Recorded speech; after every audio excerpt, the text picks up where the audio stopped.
हाँ जी, नमस्कार सभी को। हम आप सबका स्वागत करते हैं दोबारा से अपनी क्लास में YS इंस्टीट्यूट पर।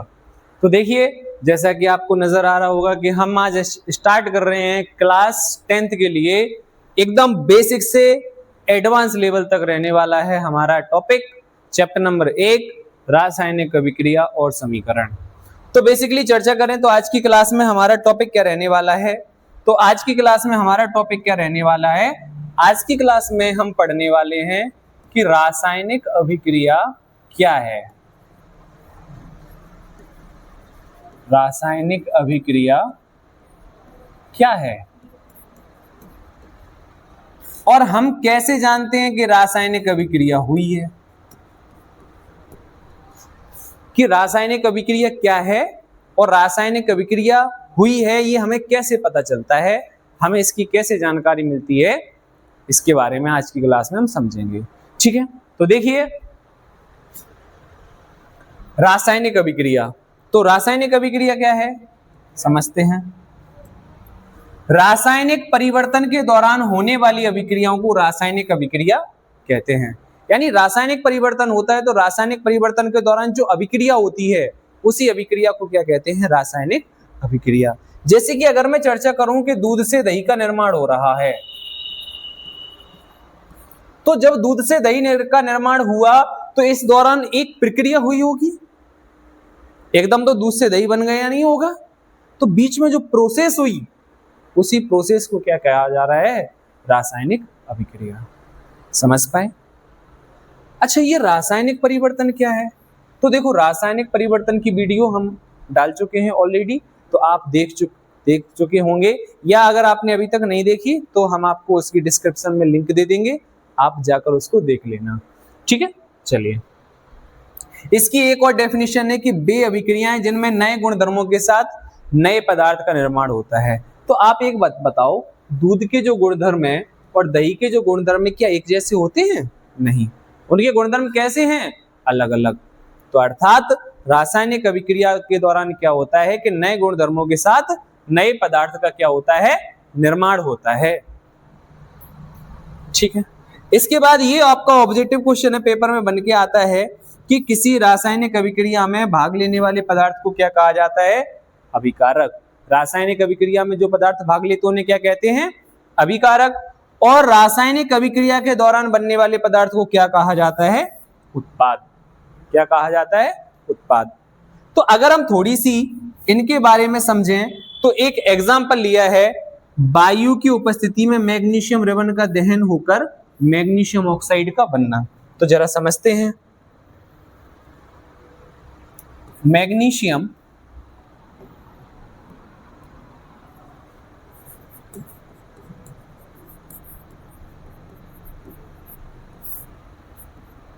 का दहन होता है वायु यानी कि ऑक्सीजन की उपस्थिति में, तो निर्माण किसका होता है, मैग्नीशियम ऑक्साइड।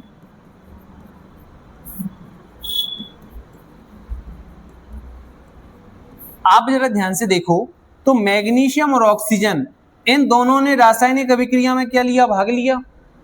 तो इन्हें क्या कहेंगे हम, अभिकारक। इन्हें क्या कहेंगे, अभिकारक।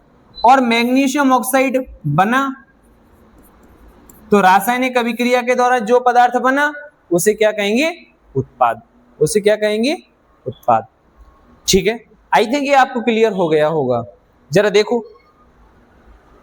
कुछ और रासायनिक अभिक्रिया के एग्जाम्पल लिखे हैं, श्वसन, प्रकाश संश्लेषण। ये भी किसके एग्जाम्पल हैं, रासायनिक अभिक्रिया के एग्जाम्पल हैं, याद रखना। आप देख पा रहे होंगे, ये देखिए, ये मैग्नीशियम रिबन है। तो मैग्नीशियम रिबन को जैसे ही मैंने दहन किया, जलाया, तो मैग्नीशियम ऑक्साइड का क्या बनता है, चूर्ण बनता है। प्रकाश संश्लेषण, सूर्य के प्रकाश की उपस्थिति में पेड़ पौधे अपना भोजन स्वयं बनाते हैं, प्रकाश संश्लेषण। देखिए, अब हम रीड करते हैं, ये आपकी एनसीईआरटी की बुक है, इसको रीड करते हैं। अपने दैनिक जीवन के निम्नलिखित परिस्थितियों पर ध्यान दीजिए। गर्मियों में कमरे के ताप पर दूध को खुला छोड़ दिया जाता है। लोहे का तवा अथवा तसला अथवा कील आर्द्र वायुमंडल में, आर्द्र का मतलब क्या होता है, नमी युक्त। वायुमंडल में खुला छोड़ दिया जाता है तो आप देखते हैं एकदम बढ़िया चमकदार तसला लेकर आए आप लोहे का, फिर कुछ समय बाद आपने रख दिया तो उस पर एक भूरे रंग की परत चढ़ जाती है, तो हम कहते हैं भैया इस पे जंग लग गई है। क्या हुआ? जंग लग गई है। ठीक है।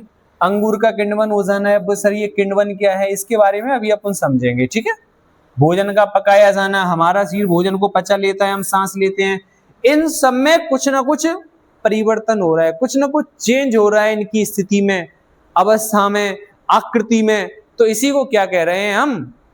रासायनिक अभिक्रिया। इन सभी परिस्थितियों में प्रारंभिक वस्तु की प्रकृति तथा पहचान कुछ न कुछ बदल जाती है। पदार्थ के भौतिक तथा रासायनिक परिवर्तनों के बारे में हम पिछली कक्षाओं में पढ़ चुके हैं, हम भी आपको पढ़ा चुके हैं कि क्या होती है। कोई रासायनिक परिवर्तन होता है तो हम कह सकते हैं रासायनिक अभिक्रिया हुई है। यही हमारी डेफिनेशन थी कि रासायनिक परिवर्तन के दौरान होने वाली अभिक्रिया को क्या कहा जाता है? रासायनिक अभिक्रिया। ठीक है। आप शायद सोच रहे होंगे कि रासायनिक अभिक्रिया का वास्तविक अर्थ क्या है? क्या है रासायनिक अभिक्रिया? हम कैसे जान सकते हैं रासायनिक अभिक्रिया हुई है? तो चलिए समझते हैं रासायनिक अभिक्रिया के अभिलक्षण, कि रासायनिक अभिक्रिया के बारे में हमें कैसे पता चलेगा। तो यहां पे कुछ शब्द लिखे हैं, अवक्षेप। तो रासायनिक अभिक्रिया के बाद एक अघुलनशील पदार्थ का निर्माण होता है। रासायनिक अभिक्रिया में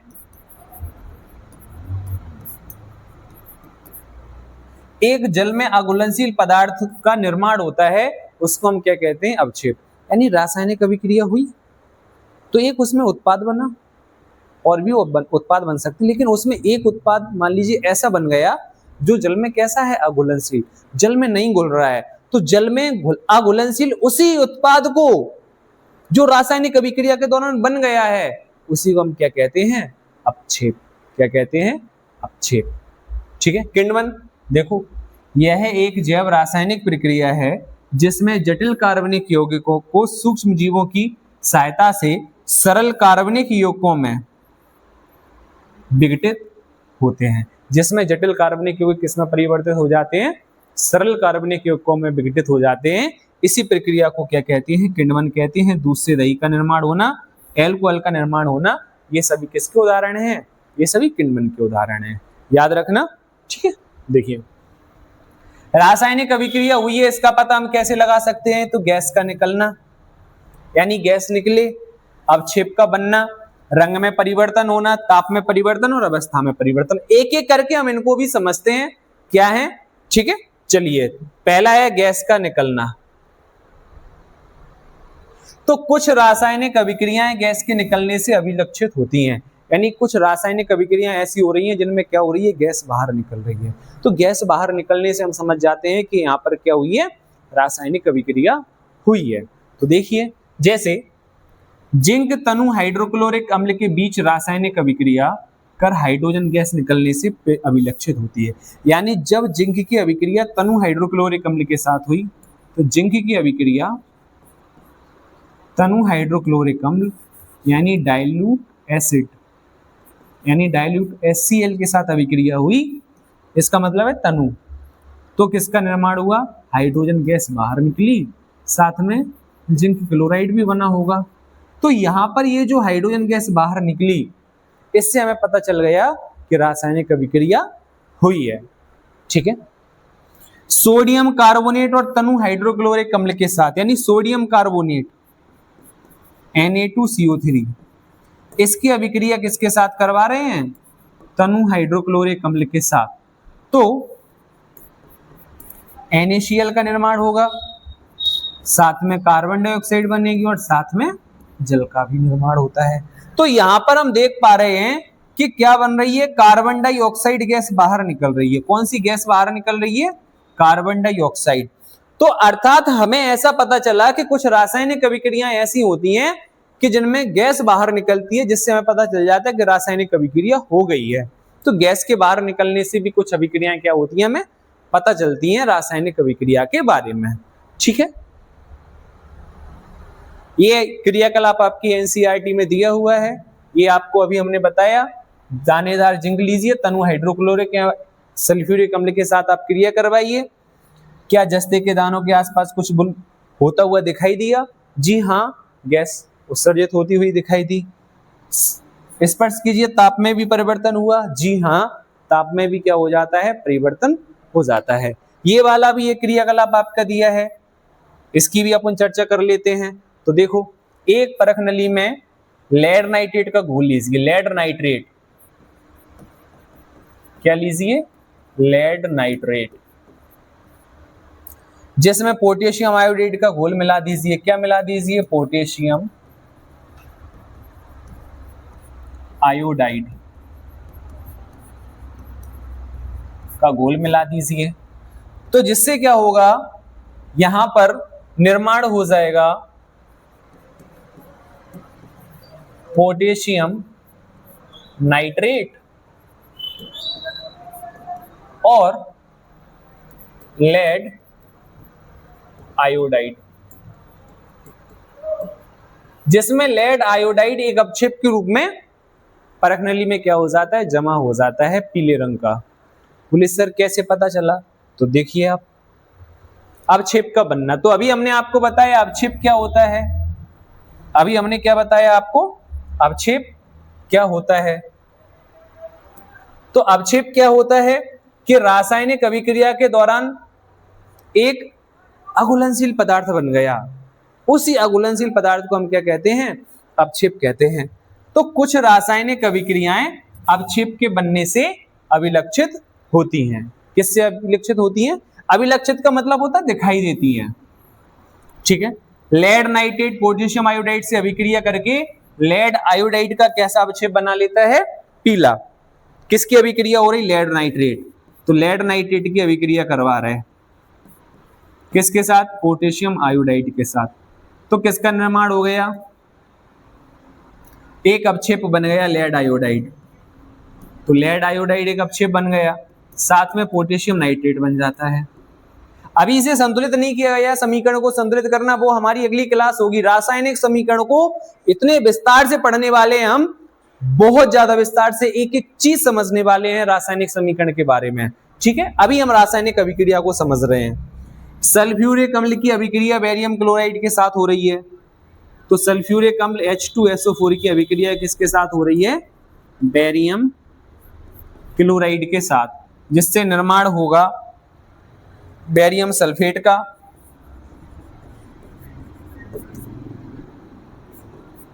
और बेरियम सल्फेट का निर्माण हो गया, और साथ में क्या निकलेगा?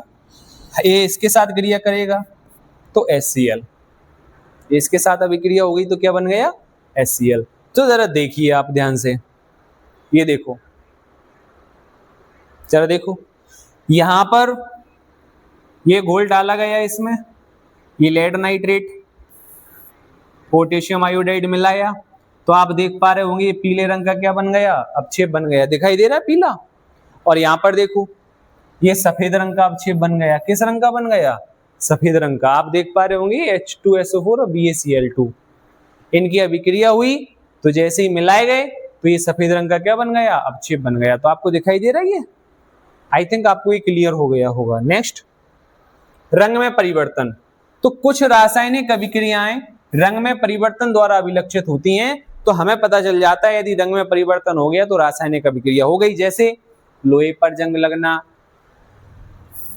चांदी पर काली परत का चढ़ना, यानी चांदी पर जो काली परत होती है वो चढ़ जाती है। तांबे पर हरे रंग की परत चढ़ना, वो भी किसका उदाहरण है? रासायनिक अभिक्रिया का उदाहरण है। ठीक है बेटा। इसके बाद ताप में परिवर्तन। ताप में परिवर्तन, कुछ रासायनिक अभिक्रियाएं ऐसी होती हैं जो ताप में परिवर्तन के द्वारा अभिलक्षित होती हैं कि अगर उनके ताप में परिवर्तन हो गया तो हम कह देंगे रासायनिक अभिक्रिया हो गई है।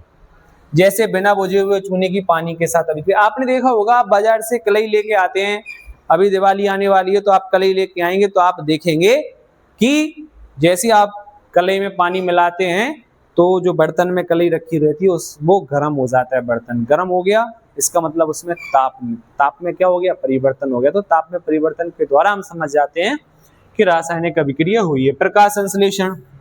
प्रकाश संश्लेषण में सूर्य का प्रकाश अवशोषित करके पेड़ पौधे अपना भोजन स्वयं बनाते हैं। तो इसमें भी क्या हो रहा है, ताप यानी ऊष्मा को अवशोषित किया जा रहा है, ऊर्जा को ग्रहण किया जा रहा है। ऊष्माक्षेपी अभिक्रिया में वातावरण के ताप में वृद्धि होती है, क्योंकि ताप ऊष्मा बाहर निकलती है, और ऊष्माशोषी अभिक्रिया के दौरान वातावरण के ताप में कमी होती है, क्योंकि ऊष्माशोषी में हम ताप को ग्रहण करते हैं, वातावरण से ताप यानी ऊष्मा खींच लेते हैं, तो ताप में क्या हो जाती है, कमी हो जाती है। याद रखना इस बात को, ठीक है।